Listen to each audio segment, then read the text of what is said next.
to another episode of Guerreros Podcast. Today we have a very cool person, man. I think he's one of the coolest person I met on this weekend. Not to say nobody else was cool, right? But this guy brings me back to my childhood.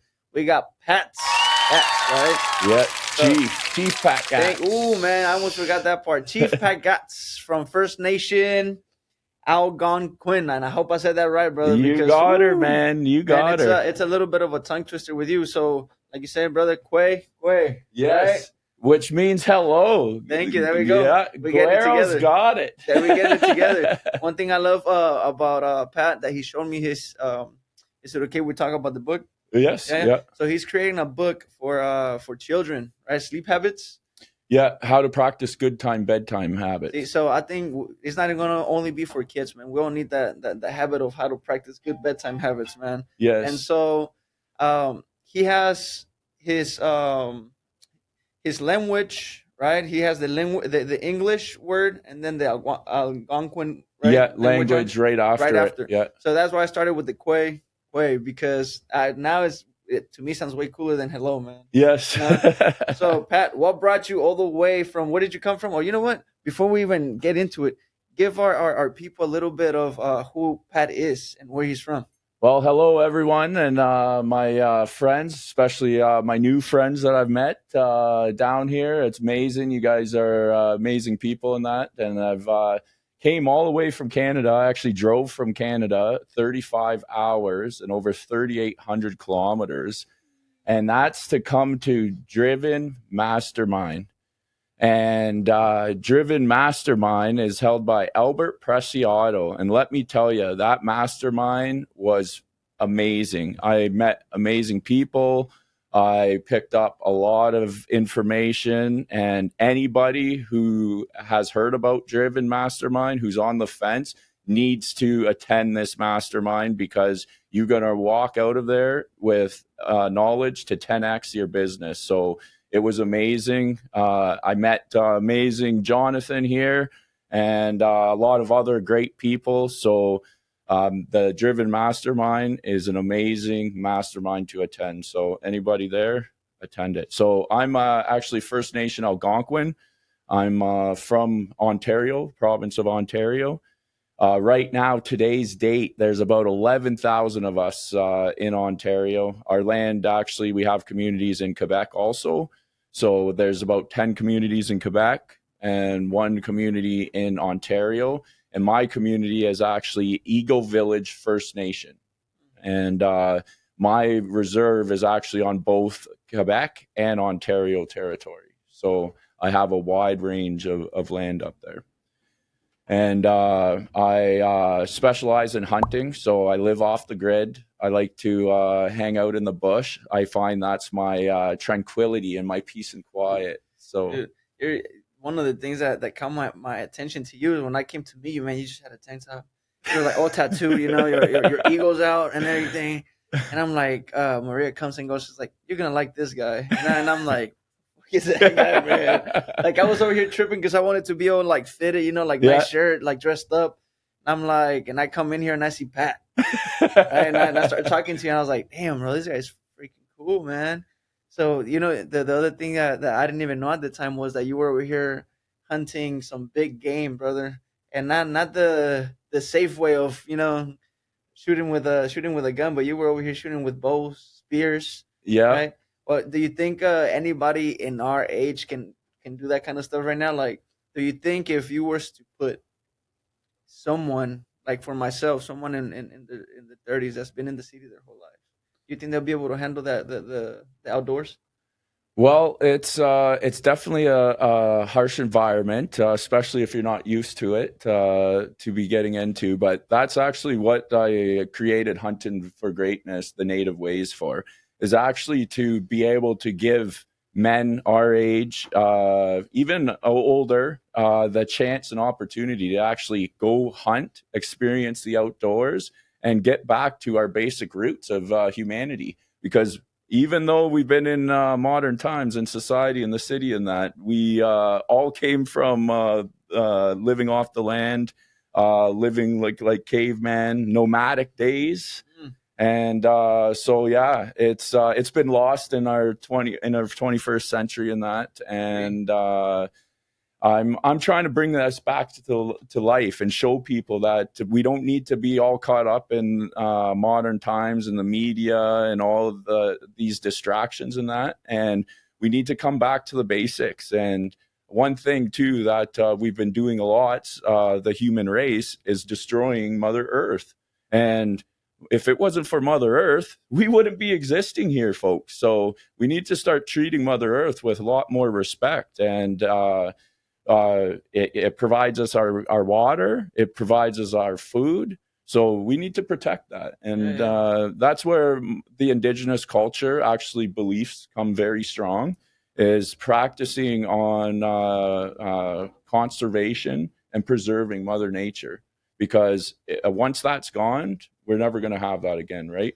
So every time I look, like, come to big cities or any city, I always think of the road, or even like when it's just mountains or in a harsh environment, like you said.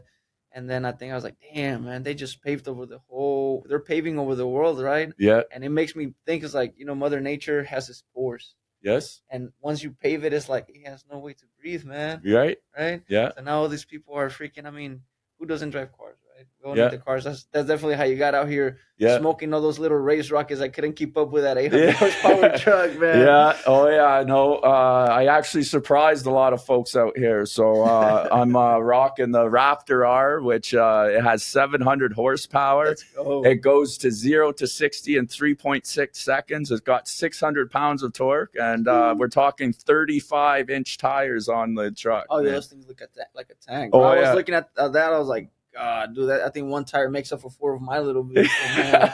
Like, Jesus. Well, it's funny. A lot of the sports cars out here, like the biggest tires on them are like maybe 26 inches on it, right?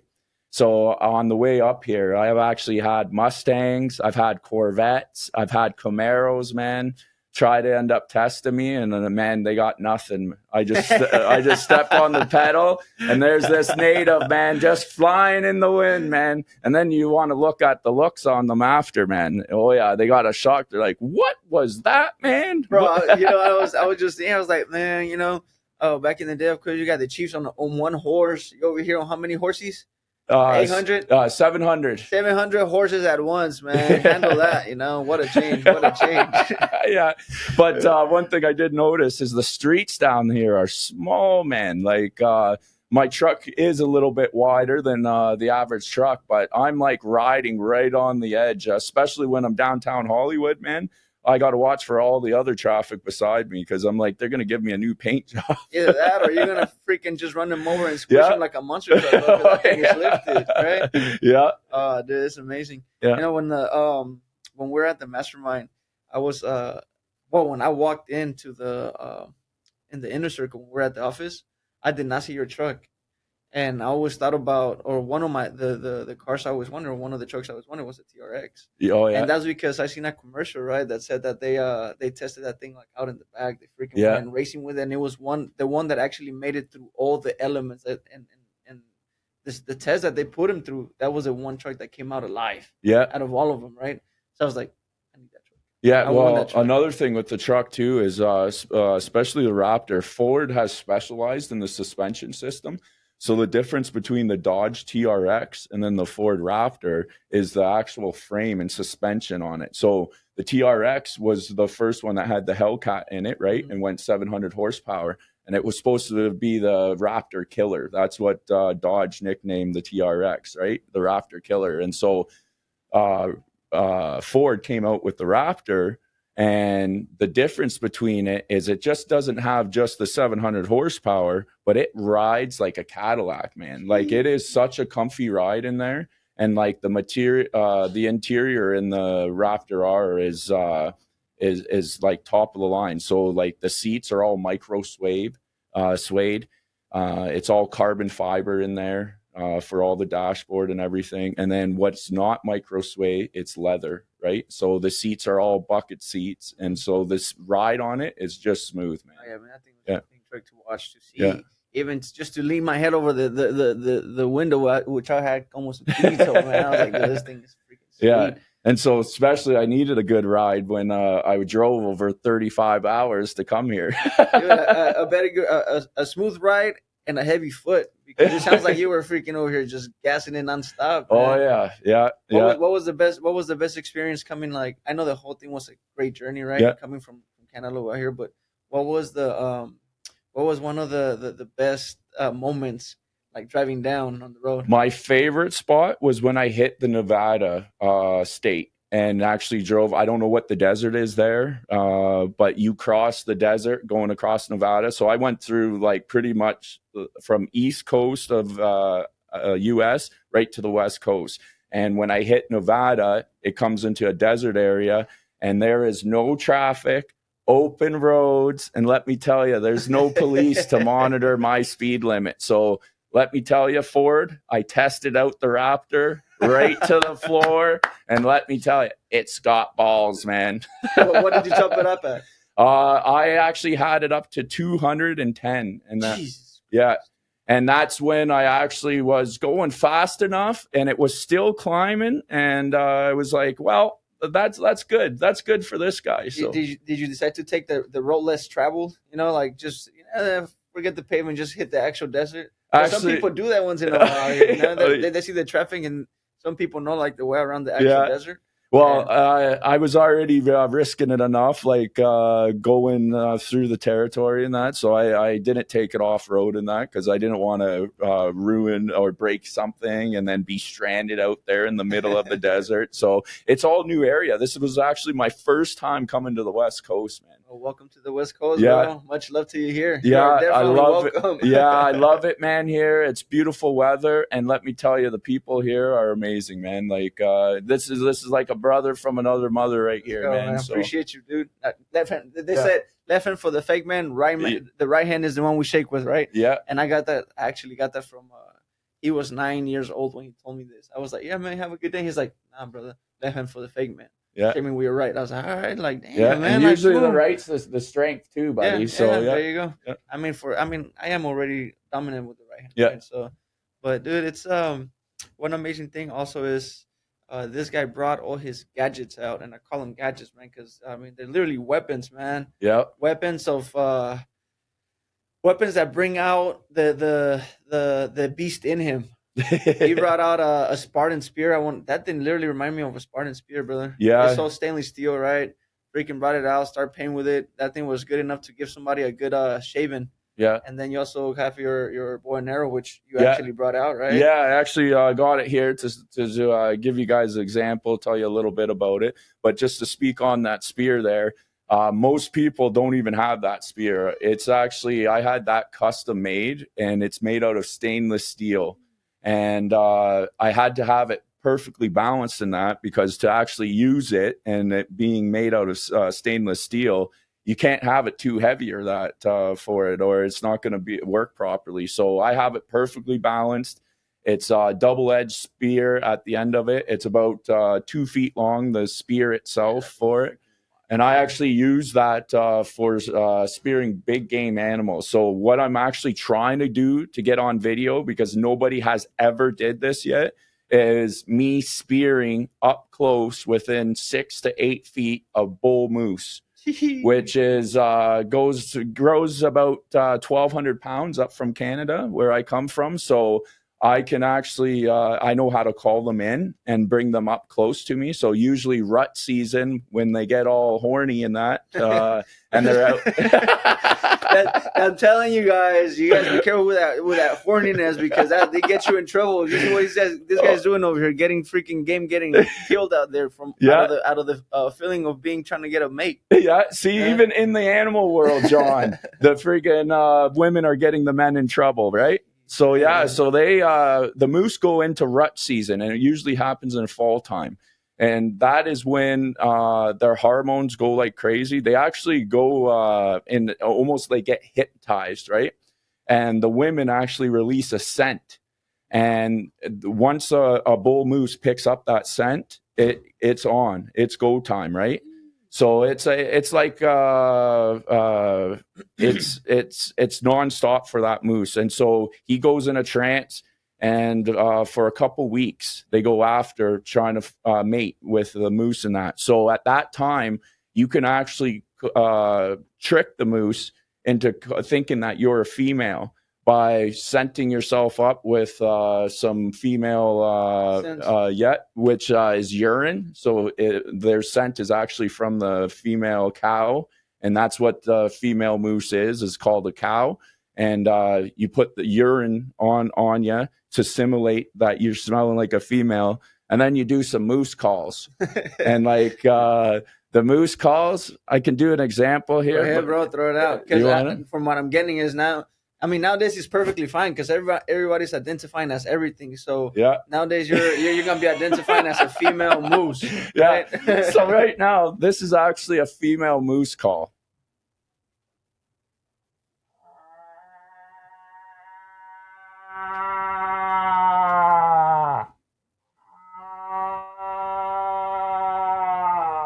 That right there would get a male bull moose horned right up like you would not believe, man. If there was bull moose right now in Cali, I have it coming crashing right through this wall. I wouldn't be surprised, bro. Like, it probably heard you all the way from Canada. I heard that. I just don't smell it. Oh yeah. So then a moose miles away would hear that. Then it would start coming because it's trying to find that woman, right? And like that call I did was a horn dog call, man. Like that call there just made that moose go like, oh my God, this woman wants it bad.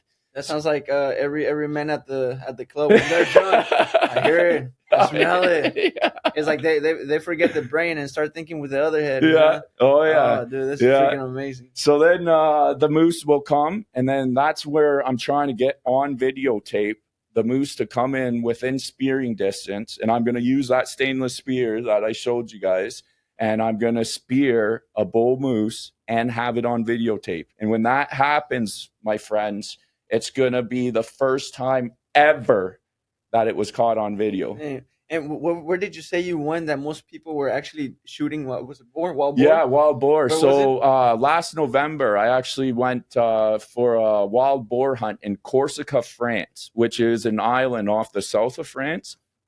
And it's ran by the French down there. And so the French, they just use firearms when they're hunting wild boars, because wild boars is actually, believe this or not, the most craziest animal I ever hunt. Most animals like bears and wolves and that, you can scare them off, right? And they're smart enough that they don't stick around if it's some unusual scent in that. Wild boars, it's totally opposite. Wild boars, if they hear anything, they're actually coming and charging at you. So all the French down there, they use firearms when they're hunting wild boar. Well, it's about a 13-hour flight from Canada, and I couldn't drive down there, so I had to fly. So I took a flight 13 hours there, and there's a lot of regulations in that to bring firearms, especially on planes, as we know. So if just for FYI, for knowledge out there, friends, bow and arrow, compound bow, recurve bow, okay? Not a crossbow, though, because a crossbow is kind of similar to a firearm. Right. So it's in the same category. So a compound bow or a long recurve bow, you don't need no special licenses or registrations to actually bring it on a plane. So they just put it as special carry-on, and then they package it up, and they put it under the plane, but you don't need to fill out no forms or anything for it. So you can actually carry a bow anywhere around the world on a plane. So as a native, it's perfect for me. So I took my bow, went to Corsica, France, got down there, told the French I was actually going to hunt wild boar with my bow. They actually looked at me and thought I was nuts. And let me tell you, friends, I got a little nuts in me. So I went hunting. I hunt some wild boar. I actually shot a wild boar, 100-pound wild boar. And it came at me about, I would say, 80 yards, started charging me.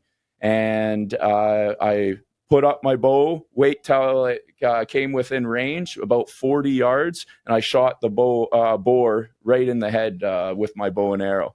So yeah, I brought back a wild boar, and the Frenchmen, they could not believe that I shot a wild boar with my bow. And so I got the nickname down in Corsica, France, the Crazy Canadian. Bro, I'm telling you, not everybody got those guts. Now you're going after freaking 1,200 pound moose. You're going after bear. Oh yeah. You know, and a lot of people out here, especially in California, I don't think they got the guts Yeah. to digest killing animals. Yeah. They're okay to see the piece of steak Yeah. and already made and ready to eat, but I don't think they got the guts to go out and kill it. Yeah, well, I talked to one of the gentlemen when I was down here, and he's all like, yeah, I hunt and that. So I'm like, yeah, what do you hunt? He's like, oh, rabbits and birds and that. I'm like, oh, really? How and cute. then so then I told them what I hunted, and they're like, just complete quiet right after. And it was just like, okay, yeah. Yeah, man. So, you know, a little bit on a different well, I guess still the same thing, man, because it takes a lot of guts, right? You're also a businessman. Yes. Right? Believe it or not, this guy's, I was looking at your videos and I was like, this guy doesn't just camouflage in the jungle or in the forest or anywhere he's at, man. I was looking at your video, you're suited up, Yeah. you're nicely dressed, you camoed up, and then you have your tank top. I was like, man, this guy blends in everywhere. Yeah. So what got you into entrepreneur, into becoming or going into the entrepreneur route? Yeah, so it's actually because I was raised up with nothing. Indigenous, and not even indigenous. A lot of people nowadays don't have much money. So my family is poor. So I never had much money growing up. So anything I ever wanted, I had to work for it to get. So I developed a good hard work ethic at a very young age. And to actually achieve anything in life, success, or to get anything, you need money, right? And so, yes, I'm indigenous, First Nation Algonquin, born and raised, try to live that lifestyle as much as possible. But in the 21st century, you have to adapt and have to actually do something with your life other than living in the bush. Because if I want to make a difference in that, I have to make money, right? And become a success. So my main mission was, because I seen the poverty level with most people, with most cultures, what I'm trying to do is change people's lives in that. So one thing with me being native Algonquin is any land I purchase, it actually turns into heritage native land, which means that when I'm long gone, if there's no buildings or anything developed on it, nobody can ever develop on that land or do anything to that land. It has to stay in its original natural shape. So my main mission for my company, which is Hunting for Greatness, the Native Ways, is to buy as much land as I can possibly buy till I get buried in the dirt, right? And turn that into natural native heritage land, so that when I'm long gone, our future generation, children and that, will have land and be able to experience that outdoor life, that the natural way of Mother Earth and that. So it's very special to me to be able to do that, if I can leave that as a legacy behind. So that's what developed me into an entrepreneur mindset. I did actually have a good career and do still have a good career. I'm actually a firefighter, municipal firefighter in Ontario. And I've been a firefighter for 13 years now. So I've saved a lot of lives. My whole personality is to help people. And but you can only go so far when you work for the government, right? And so I realized that if you are going to make big changes in the world and that, you need to be an entrepreneur. You need to run your own business. You can't work for anybody. You can't even think that a good career is going to get you anywhere, because it doesn't. Like, I'm a walking proof of this. I've been a firefighter for 13 years. I make good salary. I'll tell you, my salary is over $120,000 a year I make. So, and people listening out there, that's coming from nothing, 120,000 a year is a lot to them. But at the end of the day, the way our economy is, the way the world is nowadays, 120,000 is nothing, man. It's peanuts, right? You could barely get by even with a Yeah. family. Yes. And having a family, 120K. I mean, Yeah. now you're barely making something happen. Yeah. And it's a struggle even with 120. It is. And people don't realize this, that you get told that you have to go to school, get this good career and that. But at the end of the day, when you get that career, you go to school, okay, you still aren't ahead of the game. You're actually stuck. And it's actually worse at that time because you've been there so long and you're kind of, because it was so much work to get to that level, that point, you don't want to risk it. You don't want to change that lifestyle, right? So you get comfortable. And then that's where you stay and you just pretty much save for the rest of your life. You don't get anywhere and you end up passing away. And so Even there's certain careers, right? They end up being like lawyers, doctors. But what do they end up doing? They end up opening their own practice, their own office laws. Yeah. Right? Why? Because even if you're working for someone else and you're looking for a certain lifestyle, I mean, it just doesn't pan out at times. Yeah. You know? Like I myself try to go to college, try to have an automotive tech career. Yeah. And dude, I mean, making 17, what was it now? $16 an hour. And then even went to becoming a plumber, right? Plumber in a trade, was making 45 an hour, and I wasn't even paying that much rent, and it was still a struggle, man. Yeah. So at the end of the day, I had to try to do something. So even now with my career or my business, is like it's a constant struggle, man. Yeah. Because I'm making enough to pay the bills. I'm making enough to do what I need to do, but still need to do more. So when you say it, it's like you pick a career and you're stuck getting paid so much, but then you gotta pay student loans back. Like, man, I don't know. I honestly don't know how people do it. Having a career, having all this money that they have to pay back, and then not having the energy or fortitude maybe to be like, you know what, I need to get the hell out of here. Yeah. You know, because a lot of people, like say, they just decide to be like, you know what, I'm just gonna stay here. Yeah. Right. So I mean, unless you're gonna get a career that's gonna let you open your own business at the end of the day, like a practice or a law firm or something that's gonna be that's needed and be really good at it. Like if money's your end game, I don't think you're gonna get much with. Yeah. It's just a simple. Well, if you want to do anything in life that's worth doing, which I mean leaving a legacy behind, changing people's lives, you can't. You have to be an entrepreneur. You have to run your own business. There is no other option. So anybody out there thinking there is no option. I've been there. I've done it. I've walked both roads. And the final road I'm at is entrepreneur, running my own business. And the thing with your own business, like you were saying, John, is yes, it's hard work, and you're struggling, and you're every day it's a battle. But the difference with entrepreneur running your own business is it's all up to what you put in that you're going to get out of it. And so the harder you work for your business, the more your business is going to grow, and the more you're going to end up gaining and making at the end of the day. So it's limitless. It is limitless when you are an entrepreneur and running your own business, because it's all up to you on how big you want to grow, right?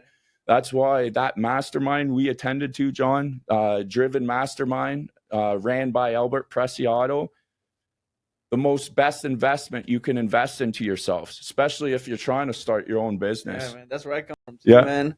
And they like to Albert and Seal like me to always tell that story. It's like, dude, tell your story. Let them know where you started. I was like, dude, I started with a $67 academy. Yeah. I'm like, from $67, I went and invested into a $2,000 calls every week, right? From the 2,000 calls, I invested into a 3,000 driven event. From a 3,000 driven event, 5,000 mastermind. Yeah. 5,000 mastermind. We went all the way to the 30,000 inner circle. Yeah. Right? And honestly, people are like, what the hell? 30,000? Like, what? Yeah, 30,000. Yeah. And back then, I used to think 30,000 was a lot of money, and I'm like, yeah, that is not enough. That is not enough.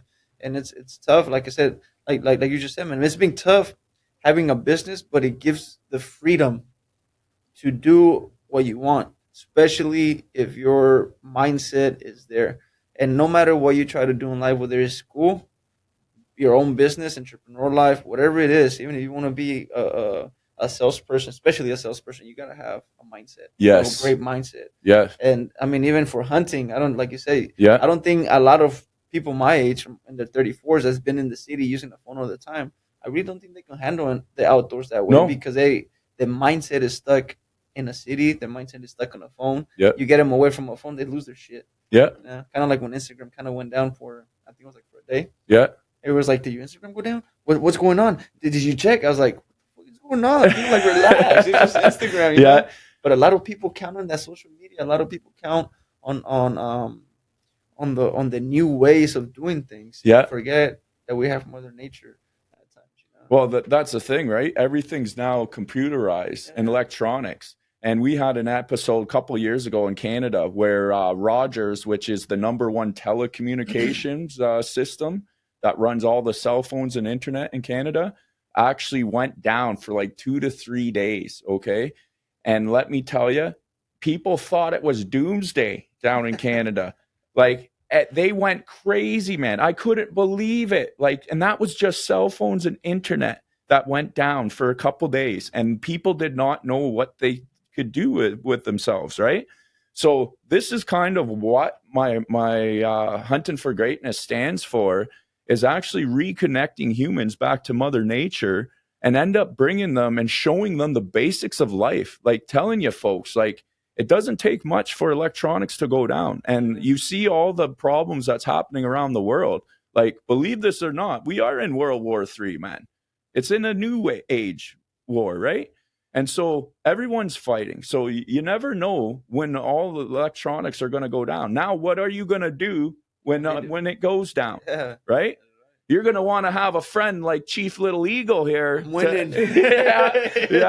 I told anybody, man, anyone that's close to me, all my brothers, man, if it ever goes down to doomsday, you just come find Chief Little Eagle. I will have a bunch of land. I got it protected, man.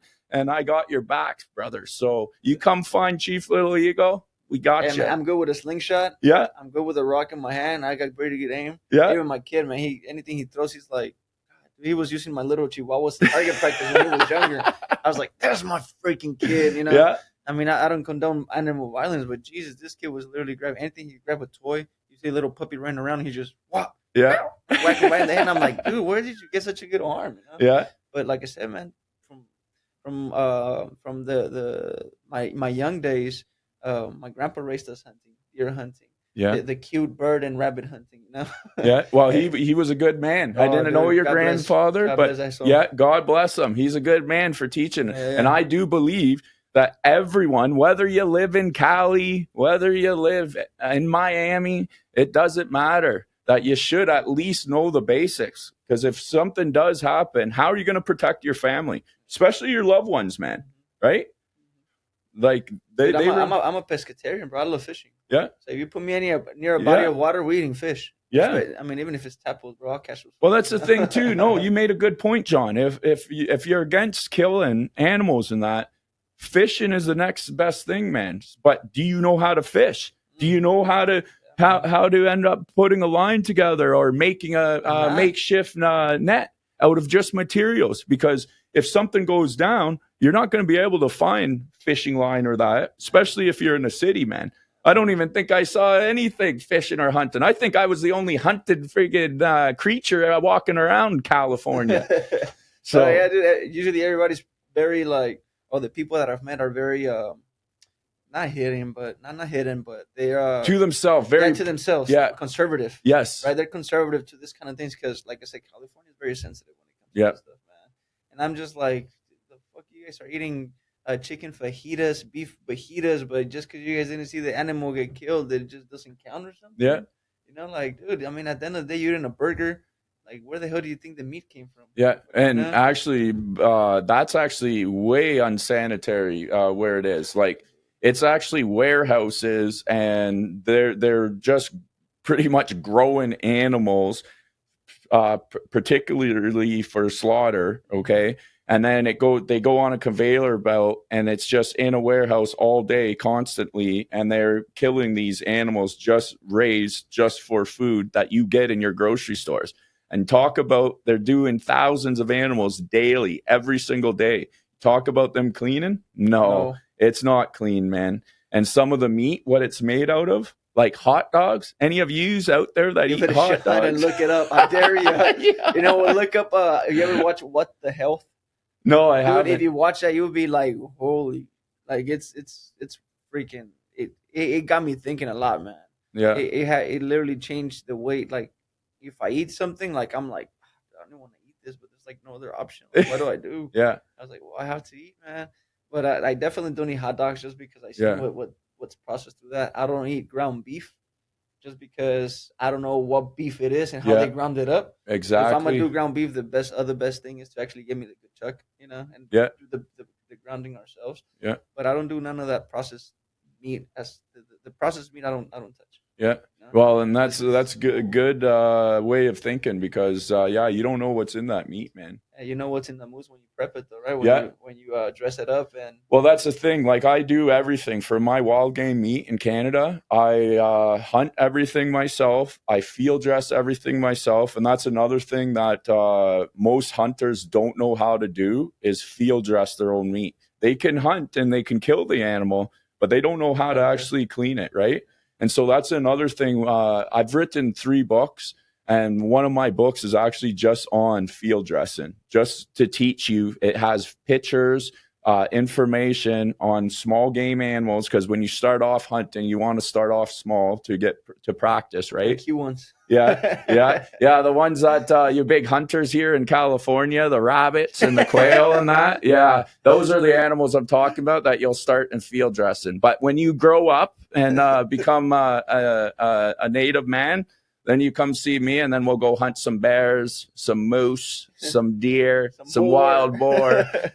With it. But no, all the kidding aside with it, you need to just not know how to hunt, because hunting's pretty easy on the basics of it. But field dressing it, packaging it, that's a whole new story, right?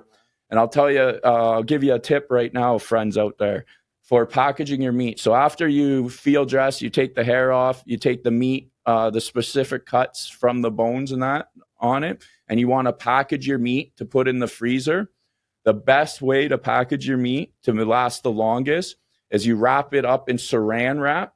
I think you guys call that here saran wrap too, the same thing, right? In Canada, the plastic wrap.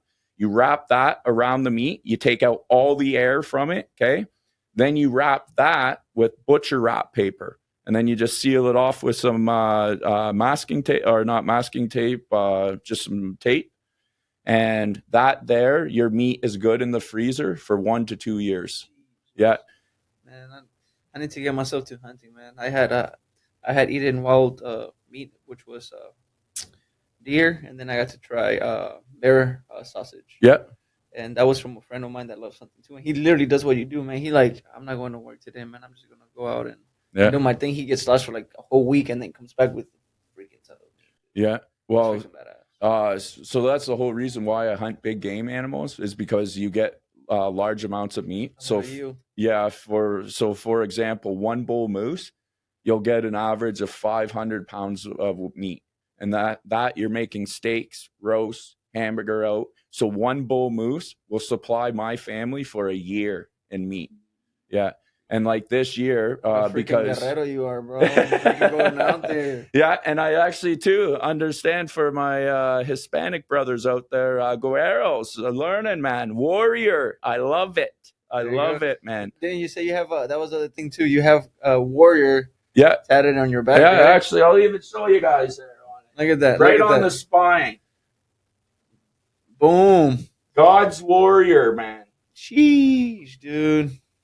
When he told me that, I was like, oh, I definitely got to get this guy. And he's been a warrior way before I even met him. And it's amazing to have people like Pat's on the show, or on the podcast, I want to call it, right?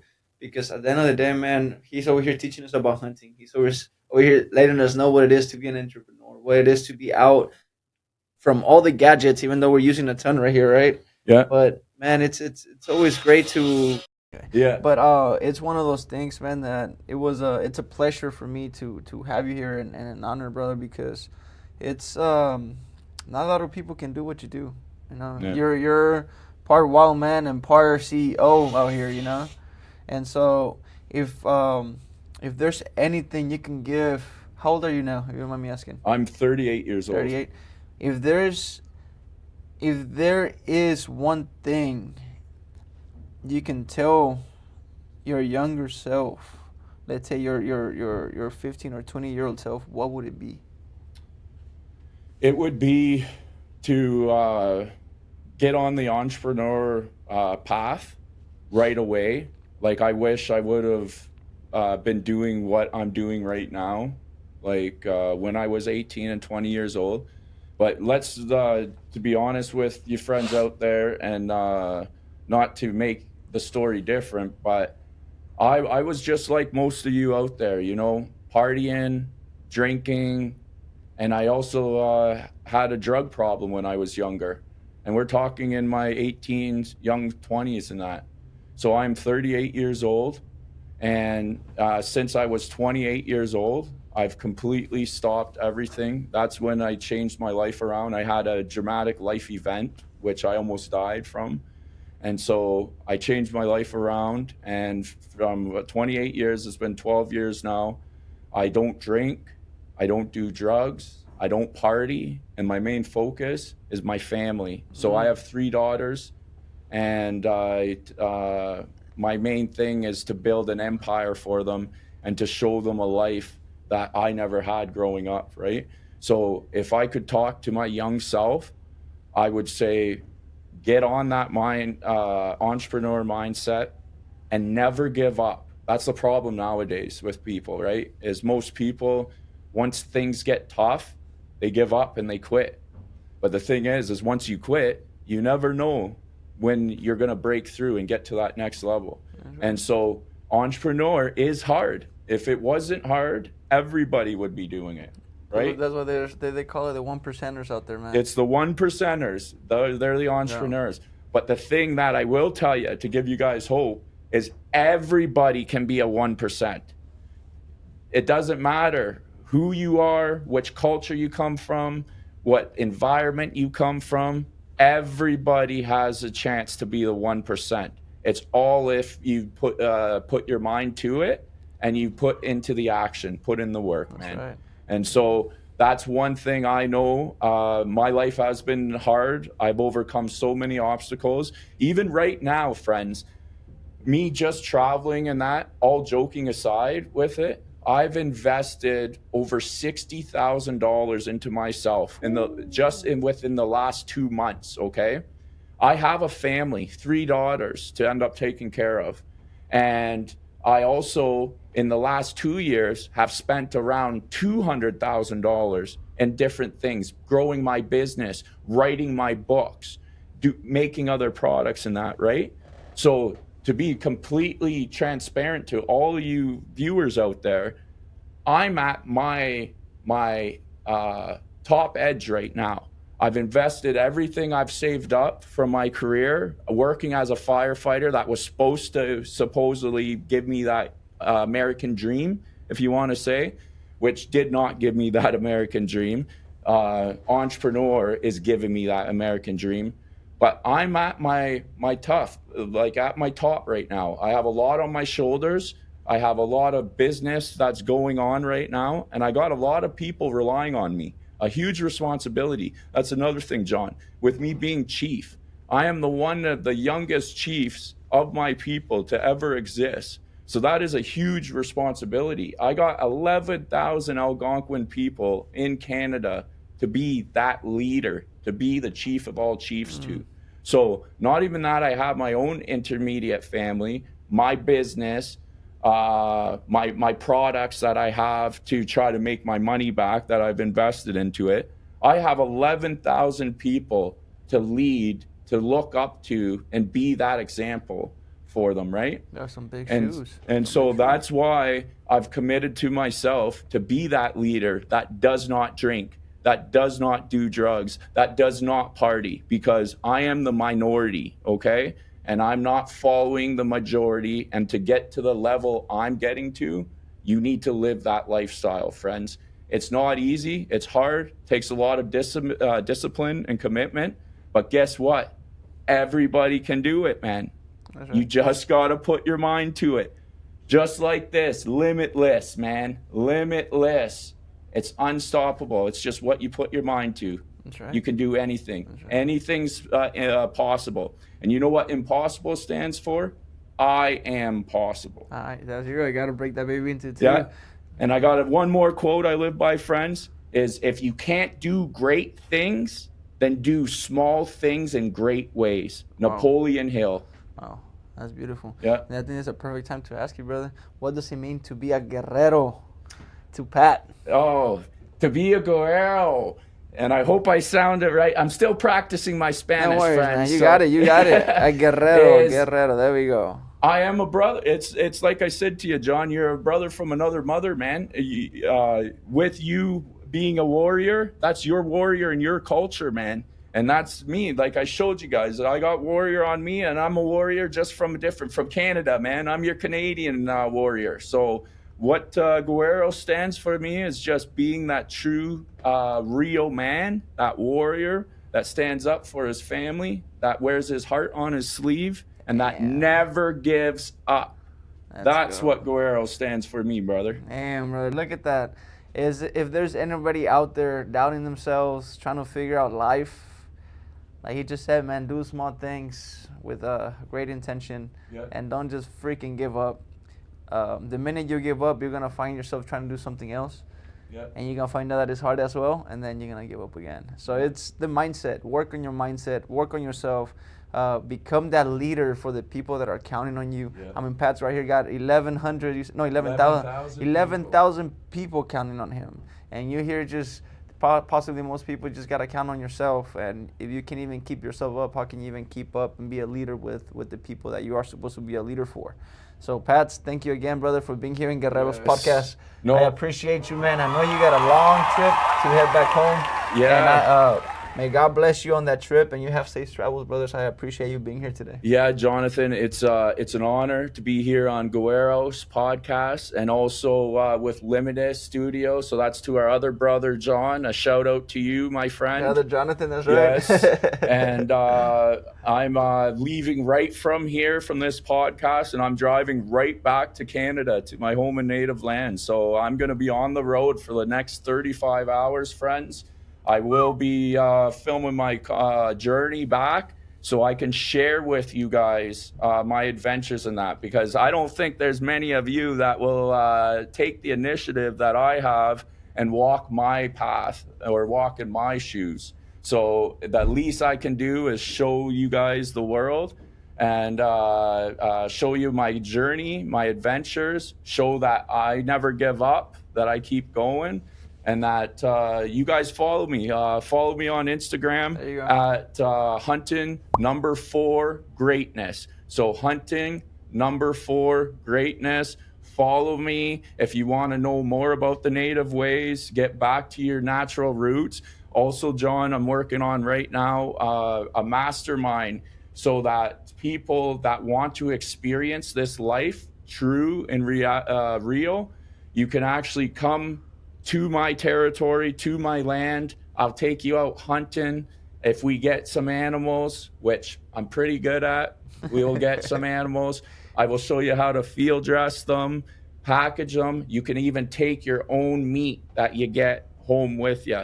And so you get to live out in the wilderness for a weekend. You get to live in I'm building real teepees and having real fires and that. So you can get away from the 21st century modern life, experience the outdoors, experience Mother Earth, get away from all this technology and actually come and ground yourself and actually listen to Mother Nature, the peace and quiet of the outdoors. Beautiful.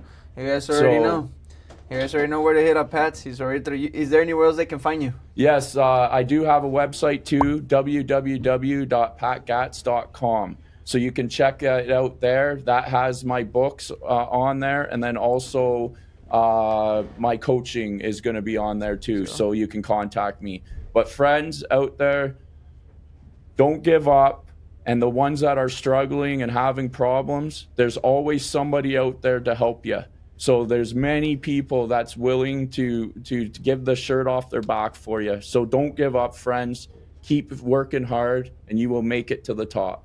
Thank you for having me, John. Once again, brother, thank you.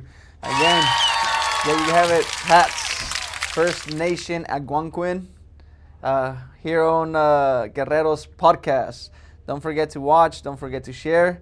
And don't wait till the next episode. It's going to be dropping soon. Yeah. You're going to be on there, man. We're going to get all the editing going. Again, Guerreros, let's go. Thank you, brother. Appreciate you.